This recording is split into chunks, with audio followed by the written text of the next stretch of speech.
Now when it comes to the displays, this is where I'm more inclined towards Samsung.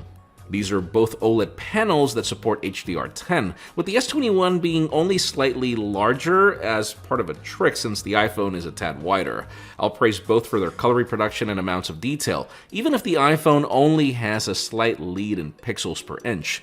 Really, where the Galaxy wins is because it supports 120Hz refresh rate versus 60. There's almost no notch to deal with versus the worst in the industry, and because it has an ultrasonic fingerprint scanner under it, which is far more convenient during this pandemic.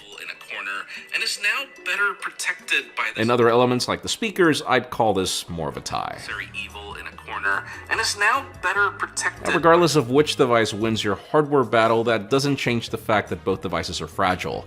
Even with the polycarbonate back on the Galaxy S21, that doesn't change the fact that repairing the front is expensive, and then in the iPhone it gets ridiculous regardless of what you break. As I began this video, once again, let me clarify, this is not a debate whether iOS is better than Android.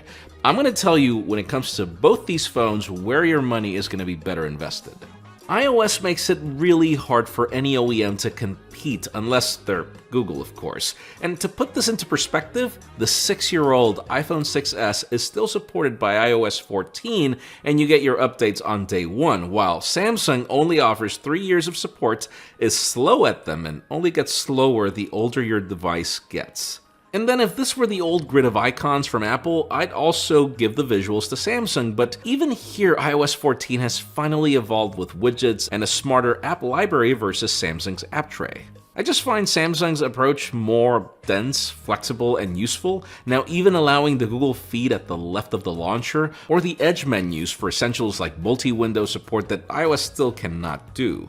And I'm also more of a fan of Android 11 and how it stacks notifications and even offers access to home peripherals. The back of the iPhone 12 is made from glass and it's pretty slick. It can attract some fingerprints, and it will. The S21 is matte plastic that does a good job at not getting too many fingerprints. Honestly, I like the plastic on the S21 more than the glass on the iPhone 12.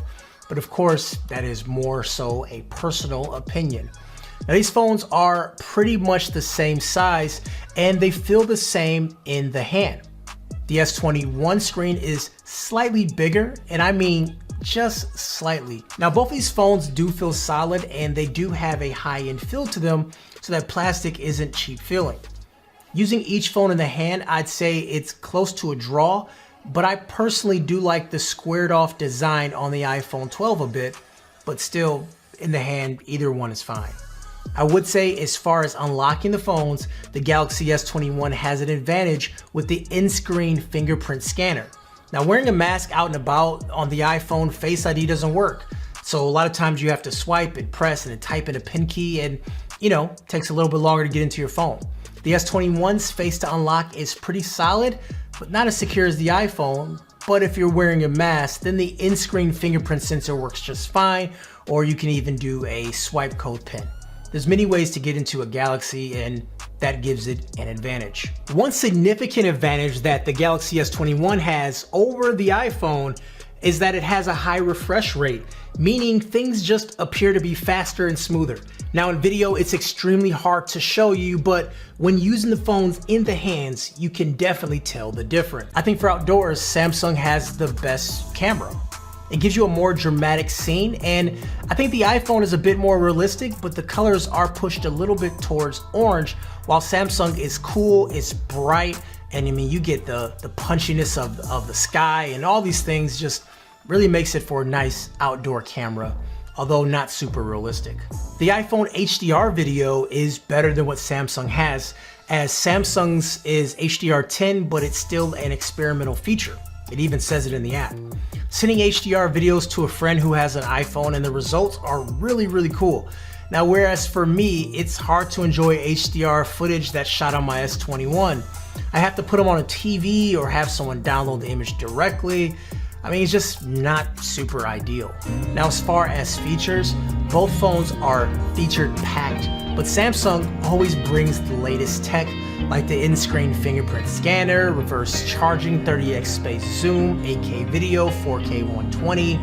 The iPhone doesn't bring you many new features at all. I mean, that's what they're known for. But it has a new design, which I really like. But beyond that, it feels like an iPhone.